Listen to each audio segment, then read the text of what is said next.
Hi everyone, welcome back to another PDQ Today I want to cover some ground that I've covered in the past, and this is specifically for those of you that do a lot of work sitting home that students need to do online, or those of you that are teaching virtually. And this is the ability to use an onboard screen reader in the Chromebooks. So some of you may have a need for this if you present your students with some reading materials that they may need to have read to them or just need a little bit of assistance.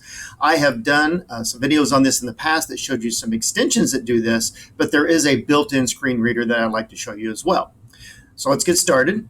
First thing you need to do is you will need to show your students how to turn this on in the settings. The way you do that is you go down here to the bottom right where the clock is, and you click on that. And then from there, you go to the settings.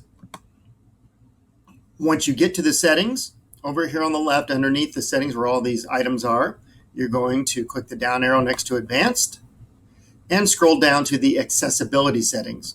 From here, you're going to manage the accessibility features and you are going to turn on the Select to Speak. Now you also have an option for Chromebook and it says spoken feedback, so you may be tempted to turn that on, but that is for visually impaired students and it reads virtually everything on the screen, including menus and that sort of thing. So what you want for this case is the Select to Speak settings. And then down here, you have some voice customization settings that you can take a look at. I'm not going to spend a lot of time on here, but it gives you some different kinds of voice. You can change the speed, the volume, the pitch, etc. So once you have that set up, you close it, and you'll notice that down here on the bottom right, it opened up this little bitty icon, and this is the text-to-speech icon. And so what I want to do is I want to show you three types of screen reading that this will do. One is with a document, one is with a website, and the third is with a PDF. So let's get started. We'll start with the document, and I'm going to open up the document. And you can see it's just a standard Google document. And when I want to have this read to me, I need to select in some way what I want to have read. So I'm going to go down here to this little icon. And first I'm going to enable it by just clicking on it.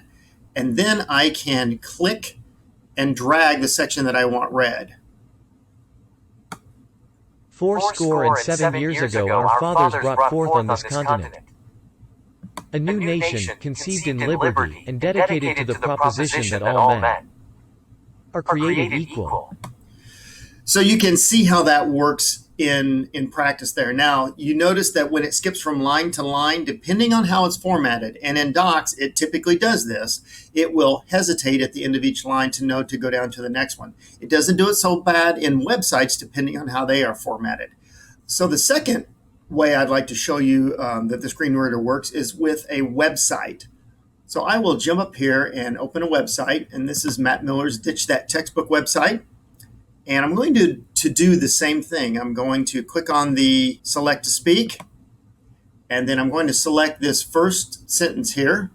Now, sometimes what it will do is when it starts to read, it will read the URL of the actual website, and then it will read your section.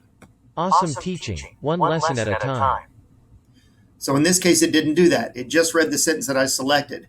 If you want to go on down the page, you can click the play button, and it will go on to the next section. We love sharing practical ideas that work, and we're generous with them to a fault.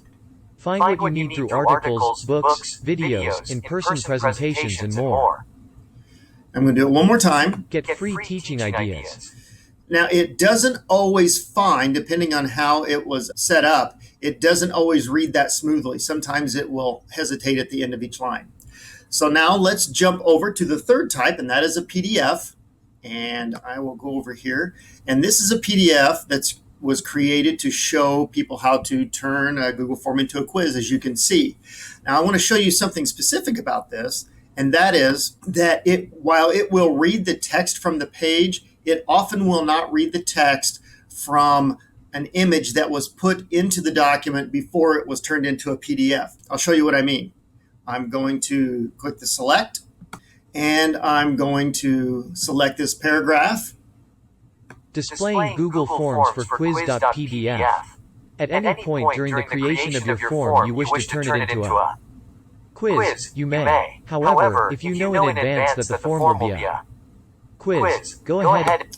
Okay, so you can hear that the first thing it did is it read the name of the document, and then it went into reading the section that I selected, and it read the text just fine. But watch what happens when I try this using this picture here that says settings. I'm going to do the same thing. I'm going to select that. It will read the name of the document, but then it won't read the text. So I'll click the select to speak. I'll click and drag all of this. Displaying Google Forms for quiz.pdf.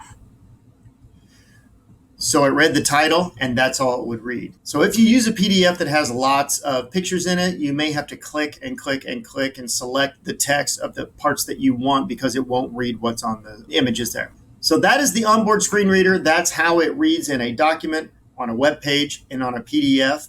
In the notes for this video, I will also include a Google walkthrough how to use this tool, and I will also include a previous QPD that I did that showed you some extensions that will also do screen reading, but has some more advanced features. I hope this will be helpful to those of you that need a screen reader for your students, and as always, have a great day.